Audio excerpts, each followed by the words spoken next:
BPL এর পর থেকেই প্রচণ্ড খেলাহীনতা। কোভিড পরবর্তী সময়ে টানা ক্রিকেট থেকে যেন একটু ফুরসত। ক্রিকেটের দেশে খেলোয়াড়, বোর্ড কিংবা গণমাধ্যম এক বিরল অভিজ্ঞতা। ১৯৯৯ সালের পর থেকে এবারই প্রথম বিশ্বকাপে দর্শক বাংলাদেশ। হাতে সময় প্রায় মাস দেড়েক। বিসিবি চেয়েছিল এই সময়ে নতুন কোনো ঘরোয়া টুর্নামেন্ট আয়োজনের, তবে বোর্ড সূত্রে নিশ্চিত হওয়া গেছে বাস্তবায়ন হচ্ছে না সেই পরিকল্পনা। তাই তো এবার নয়া চিন্তা।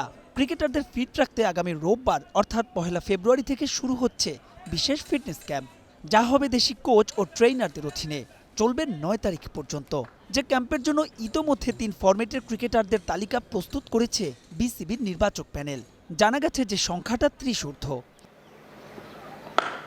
১২ ফেব্রুয়ারি জাতীয় নির্বাচনের জন্য দিন ৫ ছুটি পাবেন ক্রিকেটাররা।